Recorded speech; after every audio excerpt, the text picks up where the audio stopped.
नमस्कार मित्रांनो, स्वागत आहे आपल्या संगमेश्वरच्या यूट्यूब चॅनलमध्ये. तर आज आपण भेटणार आहोत विवेक पाणीपातेला.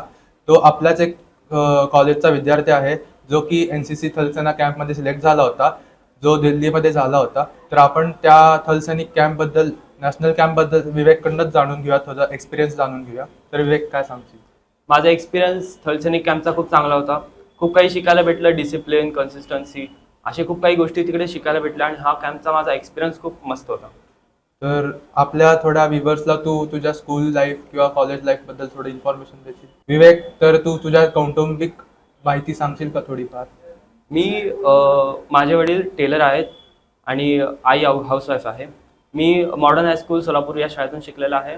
10वीपर्यंत माझं शिक्षण तिकडे झालं आणि माझी NCCची जी आवड माझी निर्माण झाली आहे ती कॉलेजमधूनच शाळेतूनच झाली आहे. तर शाळेतून NCCची आवड असल्यामुळं मी तिकडे NCCत पार्टिसिपेट करण्याचा प्रयत्न केला, पण करता आलं नाही. माझं सिलेक्शन नाही झालं त्या टाईमला. मग नंतर इथे कॉलेजमध्ये आल्यावर फर्स्ट इयरला NCCमध्ये माझं सिलेक्शन झालं. फर्स्ट CATC कॅम्प जो होता 9 महाराष्ट्र बटालियनचा, तिकडे गेल्यानंतर मला फायरिंगमध्ये आवड निर्माण झाली आणि मग मी फायरिंग तिकडे केली. आवर्जून फायरिंग करून मग CO सरांनी खूप सपोर्ट केलं आणि त्यांनी फायरिंगमध्ये मला खूप प्रॅक्टिस दिली. तर या प्रॅक्टिस एवढी जास्त दिल्यामुळं मला खूप त्याचा अनुभव आला आणि जास्त प्रॅक्टिस असल्यामुळं माझं सिलेक्शन पण पुढे पुढे होत गेलं. मग नंतर पुण्यात इंटर बटालियन स्पोर्ट्स कॉम्पिटिशनसाठी सिलेक्शन झालं. नंतर अमरावतीमध्ये इंटर ग्रुप स्पोर्ट्स कॉम्पिटिशनसाठी सिलेक्शन झालं आणि तिकडून फायनली मी दिल्लीसाठी सिलेक्ट झालो नॅशनल कॅम्पमध्ये शूटिंग इव्हेंटमध्ये. तर विवेक, तुझं संगमेश्वरमध्ये काय शिक्षण चालू आहे सध्या? मी आता सध्याला BSc second year major mathematics and minor केमिस्ट्रीचा स्टुडंट आहे. आता पुढे तू आता कुठली बाकीची एक्झाम दिली असेल, जे आता विविध NDA CDS आहे, त्याबद्दल तुझं काय मत आहे? NDAची अटेम्प्ट मी दिलेले आहेत 2 अटेम्प्ट, पण माझं क्लिअर झालं नाही. बट माझे प्लॅन्स आहेत पुढे की CDSचा अटेम्प्ट द्यायचा आहे. तर CDSच्या एक्झामसाठी तुझी काय तयारी चालू आहे अशी? हो, मी ऑनलाईन प्रिपरेशन करत आहे CDSसाठी आणि NCCमध्ये असे भरपूर कॅम्प्स आहेत जिथून आपण SSBसाठी प्रिपरेशन करू शकतो. तर माझे प्लॅन्स आहेत पुढे की ते कॅम्प्स अटेंड करायचे. तर विवेक, माझा पुढचा प्रश्न तुला असा आहे की तुझी थोडी कौटुंबिक माहिती दे आम्हाला. माझं नाव विवेक परशुराम पाणीवाते. माझे वडील टेलर आहेत आणि माझी आई हाऊसवाईफ आहे. मला माझ्यापेक्षा 3 मोठ्या बहिणी आहेत आणि त्या सगळ्या जॉब करतात आता.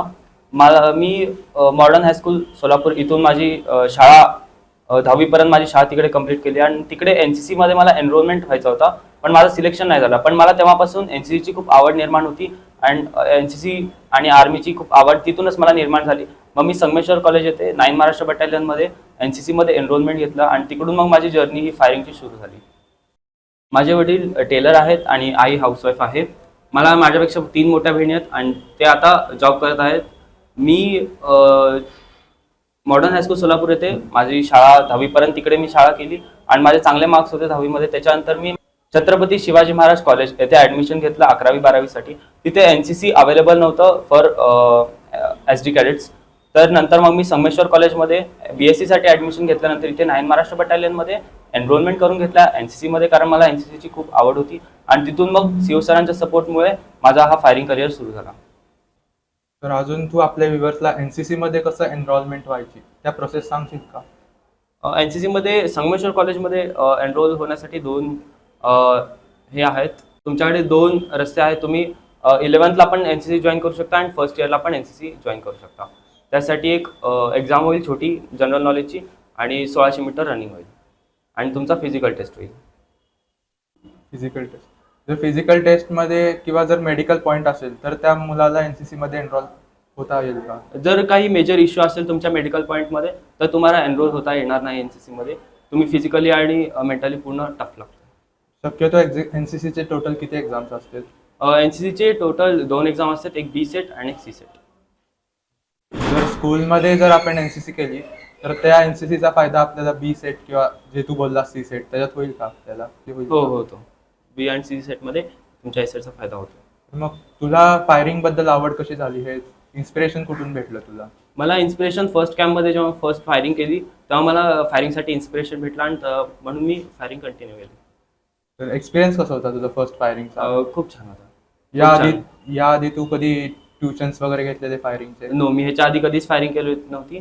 माझी फर्स्ट फायरिंग मी 9 महाराष्ट्र बटालियनच्या फर्स्ट CATC कॅम्पमध्येच केली होती. म्हणजे तू फ्रेशर असून पण एवढी मोठी अचीवमेंट घेतली. तर मग अजून तुझा पुण्यातला प्रवास, पुणे ते सोलापूर जे तू 3 महिने काढले, त्यातला प्रवास सांगशील एक्सपिरियन्स? तो प्रवास खूप ब्युटिफुल होता आणि तिकडे खूप मजा आली ती प्रवास करायला. कॅम्प्स पुण्यात खूप सारे कॅम्प्स होते आणि त्या कॅम्प्समध्ये आमची रोज फायरिंग व्हायची आणि फायरिंग करायला खूप मजा यायची आणि खूप प्रॅक्टिस व्हायचं आमचं. त्याच्यामुळं मी दिल्लीमध्ये पण खूप चांगली फायरिंग करू शकलो आणि ब्रॉन्झ मेडल मला भेटलं दिल्लीमध्ये. तर तुला आपल्या इकडचे जे कॉलेजमधले स्टाफ आहेत आपले कॅप्टन लब्बा मॅडम अजून लेफ्टनंट साळुंखे, त्यांच्या सपोर्टबद्दल तुला काय वाटतंय? त्यांचा खूप जास्त सपोर्ट होता. त्याच्या तोडून येते. तू नाही विचारतस. एकूण कॉलेजचं एनसीसी वातावरण कसं होतं असं विचार. कॉलेजचं जे तुला एनसीसीचा सपोर्ट होता ते कसा होता? एनसीसीचा कॉलेजमधून खूप सपोर्ट होता. बटालियनमधून सीओ सर आणि सरांचा खूप सपोर्ट होता आणि खूप त्यांनी एन्करेजमेंट केलं. कॉलेजमधून एनसीसी 9 महाराष्ट्र बटालियनकडून CO sir, commanding officer Satish Rangdhi सरचा आणि एओ सर बाबर सरांचा खूप सपोर्ट होता आणि त्यांच्या सपोर्टमुळे, त्यांच्या एन्करेजमेंटमुळे मी आज इथपर्यंत आलो. आणि captain Labba madam and Salunkhe sir, lieutenant Salunkhe सरांचाही खूप सपोर्ट होता. ते प्रत्येक वेळी मला कॉल करून विचारत होते की फायरिंग कशी चालू आहे आणि ते खूप सपोर्ट करायचे आणि डायरेक्शन्स त्यांनी खूप चांगले दिले. तर तुला काय वाटतंय यापुढे तू अजून कुठली मोठी अचिव्हमेंट घेशील का? ह्याच्या पुढे माझं नेक्स्ट इयर मावळणकर फायरिंगमध्ये फायरिंग करायचा हा गोल आहे. तर मालवणकर ट्रॉफी ही काय असते तू आपल्या व्ह्युअर्सला सांगशील? मावळणकर हा एक स्पोर्ट्स कॉम्पिटिशन आहे शूटिंगचा, जो होतो NCCमध्ये आणि इवन त्याच्यात जे स्टेट लेवलचे फायरर्स आहेत, जे प्रोफेशनल फायरर्स आहेत, ते पण येऊन फायरिंग करतात. तर ते एक स्पोर्ट्स कॉम्पिटिशन आहे ज्याच्यात air rifle, air pistol, .22 rifle या सगळ्या रायफल्सनी तिकडे फायर होतो. तर आता तू दिल्लीत किती दिवसात होता?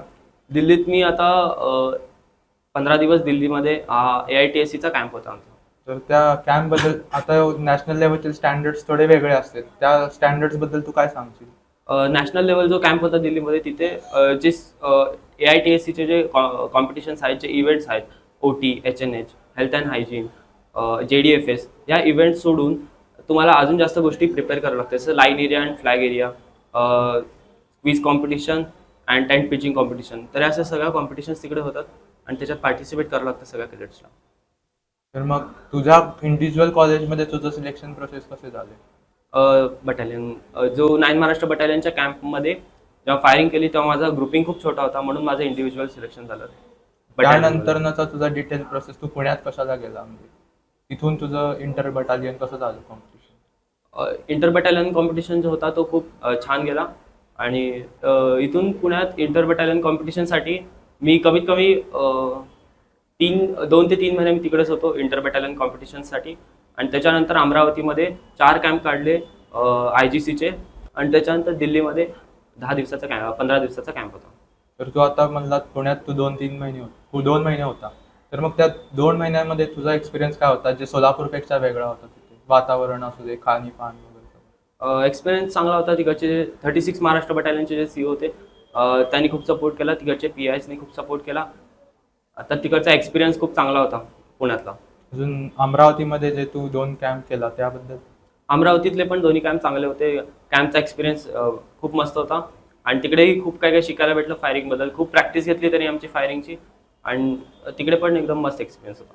तर मग आता तुला एवढे एक्सपिरियन्स केलास, तू एवढी मोठी अचिव्हमेंट केलास, तर तू बाकीच्या NCC कॅडेट्स किंवा जे आपले व्ह्युअर्स आहेत ज्यांना NCC मध्ये घ्यायचं आहे त्यांना कसं गायडन्स द्यायची? कधी जिद्द सोडू नये. आणि कसं आहे, फायरिंगमध्ये इव्हेंच्युअली फायरिंगमध्ये तुम्हाला खूप कमी अपॉर्च्युनिटीज भेटतात. अपॉर्च्युनिटीज खूप कमी आहेत आणि तुमच्याकडे चान्स पण खूप कमी असणार फायरिंग करायला. तर जेव्हा पण तुम्हाला फायरिंग करायला भेटेल तेव्हा तुम्हाला एकदाच खूप चांगली फायरिंग करून दाखवायची, कारण तुमच्याकडे ट्रायल्स खूप कमी भेटणार तुम्हाला. तर त्यांना सपोर्ट बटालियन आणि कॉलेज सपोर्ट करणार आणि त्यांनी स्वतःहून किती एफर्ट्स पुट करतात ते खूप महत्त्वाचं आहे. तर तू थोडं आपल्या व्ह्युअर्सला NCC बद्दल थोडं डिटेल बेसिक सांग.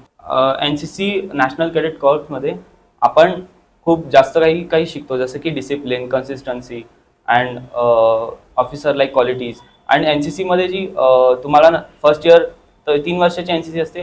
फर्स्ट इयरमध्ये तुम्ही एनरोलमेंट घेतल्यावर सेकंड इयरमध्ये तुमचं फर्स्ट कॅम्प होईल अँड B-सेट तुम्हाला सेकंड इयरमध्ये तुम्ही अपियर होता.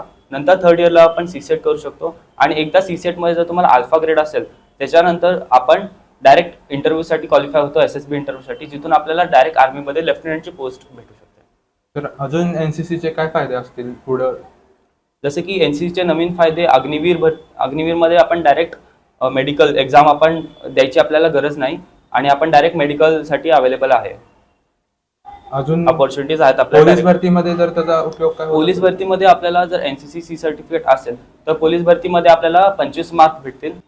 पोलीस भरतीमध्ये आपल्याला 5 मार्क्स भेटतील त्याचे, आणि आर्मी भरतीमध्ये आपल्याला त्याचे 15 मार्क्स भेटतील.